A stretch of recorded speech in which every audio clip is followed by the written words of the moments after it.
मैं आप लोग को एक एक्सपीरियंस बताना चाहता हूं और इस वीडियो को आप एक तरह से वार्निंग और सतर्कता के लिए आप लोग देख सकते हैं। जब हम बाकू एयरपोर्ट पर पहुंचे, यानी जब जीआईडी जो बाकू एयरपोर्ट था वहां पर जब पहुंचे, तो वहां पर हमने, जब हम किसी भी देश जाते हैं, मेरे पिछले वीडियो में आप देखे होंगे, तो मैं हमेशा सलाह देता हूँ आप लोग किसी भी रजिस्टर्ड ट्रेवल पार्टनर से टैक्सी बुक करें, चाहे वो ऊबर हो या अलग अलग देशों में। अगर आप रशिया में जाते हैं यानडेक्स है, या आपका और भी ट्रेवल पार्टनर्स हैं अलग अलग कंट्री।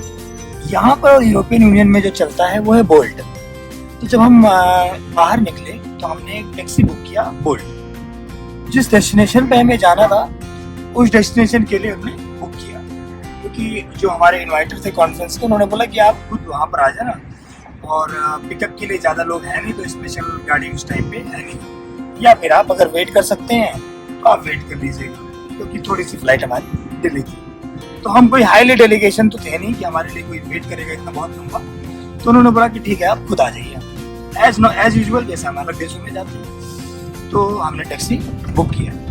बुक करने के बाद में क्या था कि हमारे पास वहाँ का सिम कार्ड नहीं था। जब हमने पता किया तो 50 जो बना था वहाँ का सिम कार्ड दे रहे हैं यहाँ पे। सिम कार्ड का भी आपको बता दूँ थोड़ा महंगा है, और उस सिम कार्ड के बारे में भी आपको मैं पहले क्लियर करके फिर आगे बढ़ता हूँ। सिम कार्ड के बारे में अगर याद आया तो, जब आप भारत से बाहर ट्रेवल करते हैं यूरोपियन यूनियन में या कहीं पे भी, एयरटेल बहुत अच्छी सुविधा देती है। अगर आपको बहुत ज़्यादा डेटा इस्तेमाल नहीं करना, आप इंटरनेशनल ट्रेवल रिचार्ज करा सकते हैं आपको कम से कम इस्तेमाल के लिए। उसके बाद जब आप अपने मेन डेस्टिनेशन में पहुंचते हैं, चाहे होटल हो या कहीं पे भी, वहाँ पर आपको वाईफाई मुफ्त मिल जाता है। अब हम बाहर निकले तो हमारे पास वाईफाई नहीं था, क्योंकि मैं इंटरनेशनल सिम यूज़ करता हूँ, तो उस टाइम मेरे पास वाईफाई नहीं था। तो हमने इतना प्रेफरेंस नहीं दिया, हमने कहा होटल पहुँच के अपनी जो विला है वहाँ पहुँच के हम इस्तेमाल कर लेंगे।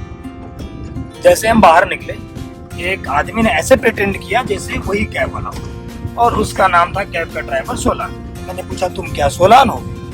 बोला ओके ओके ओके मैं सोलान। मैंने कहा चलो ठीक है। हमने कहा विदेशी मुल्क में आए, कोई बात नहीं, चलो ठीक है। फिर मैंने कहा गाड़ी का डिटेल तो है ही मेरे पास।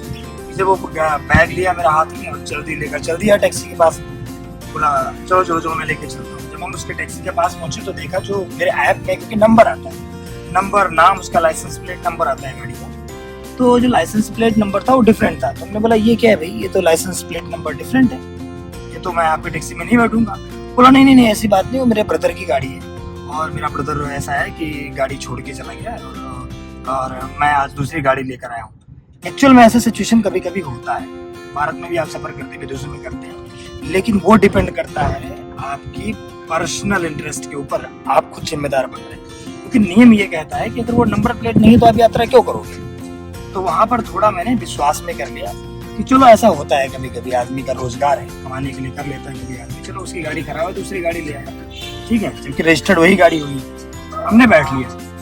जब हम टैक्सी में थोड़ा दूर आगे गए तो उसने मुझसे पूछा डेस्टिनेशन। जैसे उसने मुझे डेस्टिनेशन पूछा तब मेरा दिमाग थोड़ा सा शॉक हुआ।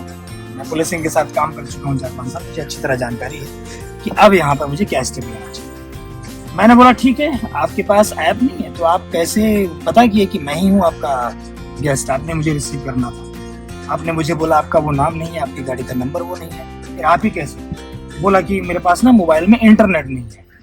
मैंने कहा ये तो बड़ा क्वेश्चन है, अगर इंटरनेट नहीं है तो आपको पता कैसे चला कि आपके गाड़ी पे टैक्सी बुक हुआ, क्योंकि बिना इंटरनेट के आपको जानकारी आती नहीं है। बोला नहीं वो मैसेज आ जाता है। मैंने कहा another question, can you show me the message please?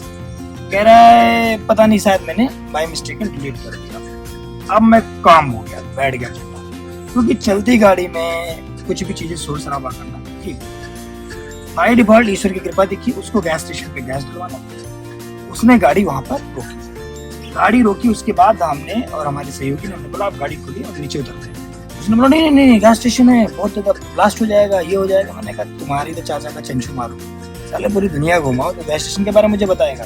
दरवाजा खोला, हम नीचे उतर गए। नीचे उतरने के बाद हमने बोला ठीक है, मैं पहले ऐप वाली कंपनी से कंफर्म करूंगा कि तो वही आदमी है जिसके साथ मुझे सफर करना था। बोला व्हाट? मैंने कहा कुछ भी व्हाट बताता हूँ तुमको मैं व्हाट। मैंने कैब कंपनी को कॉल किया, उसके गाड़ी का फोटोग्राफ लिया, उसकी वीडियो बनाई तुरंत। Why do you like this? कौन राजा?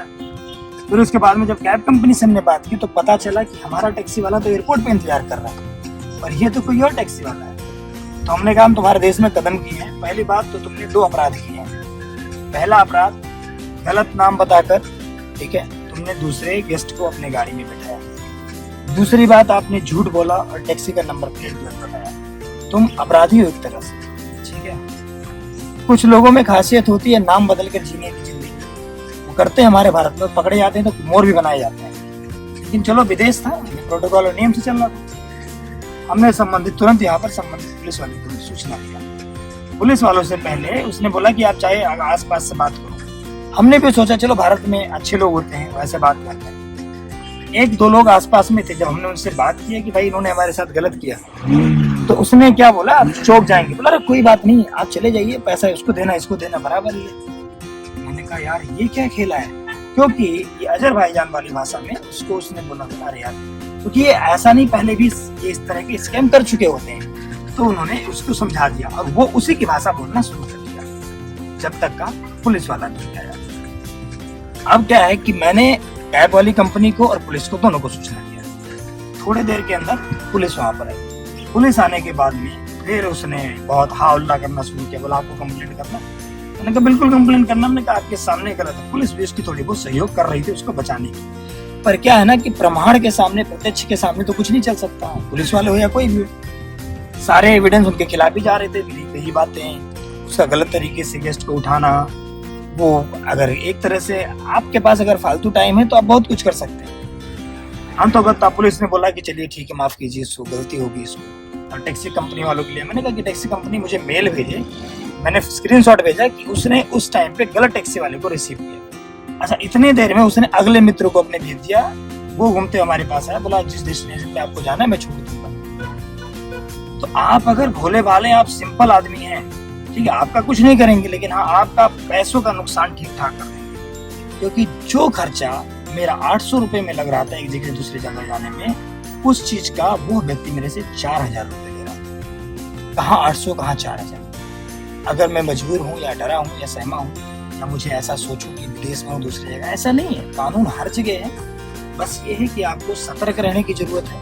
हम तो तमाम पुलिस ने फिर उसको समझाया। उसका बोला कि ठीक है, आपने जो वीडियो बनाया है आप कहीं सोशल मीडिया पे मत डालिएगा, पब्लिश मत कीजिएगा, ठीक है।